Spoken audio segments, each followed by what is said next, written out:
Hello everybody, my name is Richard Vigorelli and I'm your guide for everything Chinese medicine. And I set it all up so us Westerners can figure it out. So today, we're doing another case study. I haven't done one in a while and kind of had the itch. Especially since one of my favorite Marvel movies was on TV last night and I was bored. So, who are we talking about then? Well, we are talking about one of the first Avengers, not the first Avenger. Cap is basically fine as far as I'm concerned. Maybe some PTSD here and there, but no worries. What we are talking about, though, is someone with just rife with pathologies. And that is Iron Man himself, Tony Stark. So let's say that Mr. Stark would actually be willing to speak to someone like me. Well, he lives in Malibu, he's rich, and he's pretty screwed up. And also, interestingly, he is played by someone that I'm willing to bet money on has actually used acupuncture in his past. By the way, Bobby, if you want to give me a ring, I'm around, bro. Respect, bro. Respect. All right. So let's move on to Tony. So we have an individual who is extremely rich, grew up rich, and had the need to please his father in basically everything he did because Daddy was extremely busy. Now, Dad loved him, but Dad also loved his work. So little Tony had this need to overwork himself and to do a lot of stuff in order to prove to himself his own value and his value to his dad. Okay? Well, Dad, of course, dies, and Tony inherits the empire with his own stuff that he has built. This guy's got multiple PhDs. He's made his own way, and now he's got all of Daddy's stuff. So to say he has money to burn would be an understatement. Well, something very interesting happens to people like this. When people have too much money, they tend to find ways to spend it. That's one of the reasons why there's the cliche of the rich drug user. A lot of times they're just bored, and they've got a lot of money that they need to get rid of. Now, you throw in on top of that the realization that the weapons Tony Stark has been making have been used in terrorist acts against him and the people of his own country, not to mention innocents, which he really doesn't like, even though he's technically a narcissist. Okay? And add on top of that, he almost dies by having one blow up in his face, shrapnel lodged right next to his heart, so he needs a magnet right here to pull the shrapnel away from the heart ever so slightly so that he doesn't die. Okay? That's going to cause a problem. It's going to cause PTSD. Rather significant piece of it.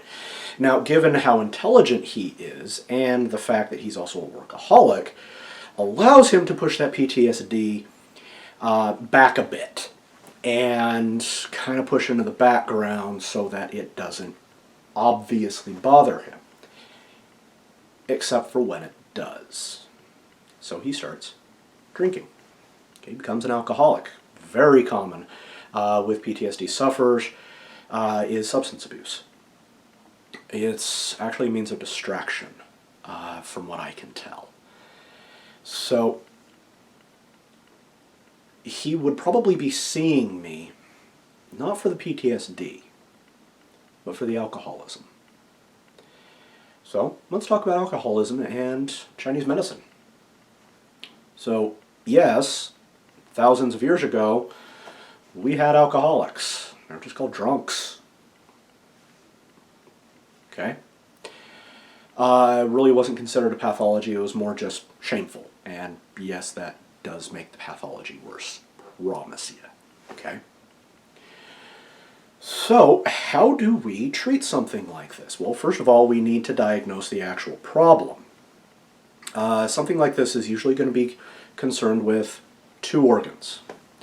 Unless there is a significant amount of anxiety in it, then it's going to be the liver and base in the kidney because of willpower. Okay? If there's anxiety associated with it, then it's going to move into the heart. Okay? If it's primarily angry based, and they're trying to suppress that anger, they're trying to run away from it, they're trying to run away from the powerlessness because they hate that, then it's going to be hard liver stuff. Okay? So with him, after the invasion from the aliens that came through the portals and whatnot in New York, and he went into space and almost died, dropping off a nuke, that adds in more anxiety. So we're looking 3 organs here. We're looking kidney, liver, and heart. Okay? And they march straight in a line as to effectiveness. So, it kind of depends on which one at the time is going to be more significant, and that's where we base the treatment. But all 3 of those organs need to be touched on in any given treatment. But, putting the cart before the horse here for right now, because if he drinks too much, he'll kill himself. It's called alcohol poisoning. If he passes out before a toxic level, then we just need to let the liver do its job and purge the alcohol and secondary chemicals out of his body, and then keep him away from the hooch. All you gotta do. Okay? So, that's only going to be so effective because I can't watch him 24/7. Okay? I can't place him under armed guard. He's too smart. Okay? Also, too important. And that's kind of demeaning. So, we need to make alcohol not appetizing. How do we do that? Well, cognitive restructuring is kind of sort of effective. That's what things like AA are for. You know, the 12-step program, etc. And I'll get into that in a minute. What I do with someone suffering from an addiction like that is I actually treat them right here. Why, you ask? How is that going to be effective? Well, it's actually referred to as the NADA protocol. That is spelled N-A-D-A, just like the Spanish word for nothing. Okay, it was actually perfected, I believe, in New York in the 70s or 80s. It works surprisingly well. What you do is they have a set bunch of points right here on the ear, and you put really, really tiny needles into those points. Let them sit for about 15 minutes. Pull them out. You want to do this once to twice a week. And the effect of it, and this is what I thought was just amazing because I thought it was a total gimmick, is it actually makes the substance that the person is addicted to either look completely unappealing or still appealing, but taste like crap. Okay? I've actually treated a few people for alcoholism, marijuana, smoking, bunch of other stuff that they were addicted to, and they said, you know, I still want to use it, but when I use it, it doesn't have the same effect. It even tastes bad. I said, well, good for you. Maybe you'll use less of it. Okay? So you partner that with talk therapy and cognitive restructuring. That way the person doesn't want to use. Okay? Now that's just the first layer of treatment. The second layer of treatment is actually getting to the emotional crux of the matter. Because without an emotional need to use a given addictive substance, and or addictive harmful behavior, there is no addiction. You have to have an emotional need for it. So that's where the really intense acupuncture comes in. And for that, we treat on the back. Because that's actually where we have access to the emotions. Unless it is truly deep-seated, something in childhood or something that's genetic, in which case we have to get a little bit sexy with it and go into one of two systems. First one called the divergent, second one called the 8 extras. It just kind of depends on how they're behaving. If it's divergent, then they'll have a bunch of added pathologies throughout the body. Oftentimes it'll be one-sided, like only on the right or the left side, and it'll only come up during certain times of day or certain times of year. If it is 8 extraordinary vessels, then it's often a congenital issue, such as, daddy was a drunk, mama was a drunk, grandpa was a drunk, etc., etc., etc. Okay, it's almost been bred into them. Okay, so once we can isolate that, then we go to what's called the outer shoe, which is the bladder line that runs right next to the border of the scapula, and we insert the needles there. We don't do it perpendicular because possibility of stabbing the lung.